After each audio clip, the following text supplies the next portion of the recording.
বুঝছো বন্ধু, একদিন রাত পহেলে দেখবা তুমি নাই, পৃথিবীবাসী জানবে তুমি মরে গেছো। পৃথিবীর তখন আলো ফুটবে, চাঁদও উঠবে, সিএনজিও চলবে, অটোও চলবে, দোকানপাট সবই চলবে। এই পৃথিবীর হই হুল্লুর হুলুস্থুল ব্যস্ততা, ধোকাবাজ এই দুনিয়া, কেউ থামবে না, শুধু তোমারে কবরে পাঠায়।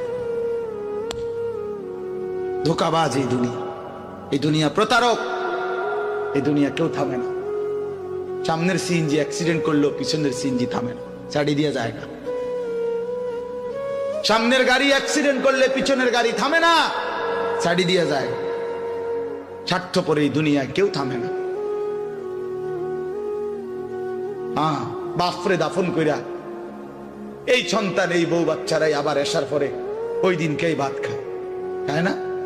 পেট বইরা খায়, লগের ঘরের থেকে আর আইন্দা আনছে, এরা ঠিকই পেট ভরে খায়। তো ওরা না কাঁদলো বিকালে, ওরা না দুপুরে কাঁদলো, কোন ভাত খায় খা।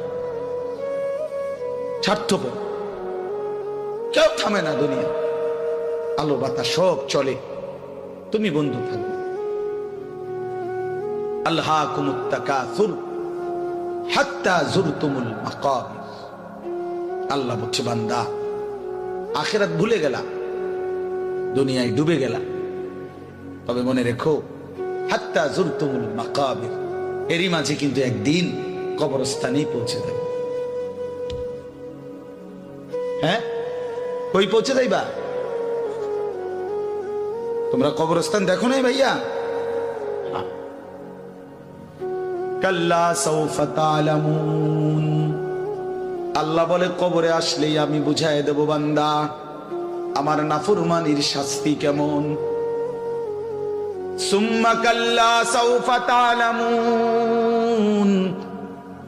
আবার নাফরমান হাসরের ময়দানে আসলে আমি আবার বুঝাই দেব আমার অবাধ্যতার শাস্তিটা কি। একবার বুঝাবো কবরে। তাফসীরের মধ্যে আছে কাল্লা সাউফা তা'লামুনা ফিল কবরি সুম্মা কাল্লা সাউফা তা'লামুনা ফিল আখিরাহ। আল্লাহ বলে, একবার কবরে বুঝাইবো আমারে ত্যাগ করা, আমার নাফরমানি, আমারে সিজদা না করার শাস্তিটা কি, কবরেই টের পাইবা। ওয়া ইউকাইয়াদু লাহু মালাকুন আমা ওয়া আসাম্মু আবকাম। নবী বলেন, নাফরমানের কবরে এমন একজন ফেরেশতা পাঠানো হবে, যেই ফেরেশতা অন্ধ, বোবা, বধির, চোখেও দেখে না, কানেও শোনে না, জবানেও কথা বলতে পারে না। ফায়ুদরাবু লাহু বিমিতরাকাতিন মিন হাদিদ গরবাতান বাইনা উদুনাইহি।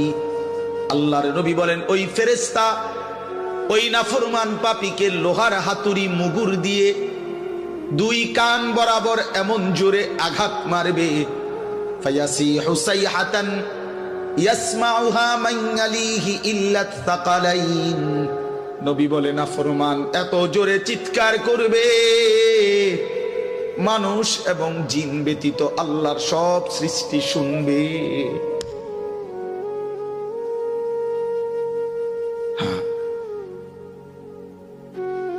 বহু কবরস্থানে এমনও হয়, গরু ছাগল রশি ছিঁড়ে লাইতে চায়, জানেন এটা? ওরা শুনে, ওরা শুনে কবরের আযাবের আওয়াজ, এজন্য রশি ছিঁড়া ফেলতে চায়। প্রিয় বন্ধু, কষ্ট পাইবা, এই অনিবার্য বাস্তবতা কবর ইমানদার হিসাবে অস্বীকার করার কোনো জো নাই, পাশ কাটাইবার কোন সুযোগ। এই দল কিংবা এই দল, আমি কিংবা তুমি, কেহই অনিবার্য এই সত্য, চিরন্তন এই বাস্তবতা, নিদারুণ এই সত্য, কবর, আখিরাত, মৃত্যু, এটাকে পাশ কাটাবার সুযোগ নাই, নাই। অতএব আমি অনেক নওজোয়ান, তোমরা মাশাআল্লাহ এই ভালোবাসা কি দিয়া মূল্যায়ন করে, এই মহব্বত আল্লাহর জন্য। তাইলে যেহেতু তোমরা পছন্দ করে ভালোবেসে আল্লাহর জন্যই আসছো, আল্লাহর কথা শুনবার জন্যই আসছো। আমি অনুরোধ করি তোমরা আরেকটু আগাও। যেহেতু আল্লাহকেই ভালোবাসো, আল্লাহর কথাই শুনতে চাইছো, আল্লাহর জন্যই বসছো ভাইয়া, দাঁড়াইছো, তো আর একটু হিম্মত করে সেজদা দিয়া দাও। মালিকের সেজদা দাও, ঠকবা না। আল্লাহরে সেজদা দিয়ে কেউ ঠকে না, আল্লাহর গোলামি করে কেউ ঠকে না। প্রিয় ভাই, নষ্ট হইও না।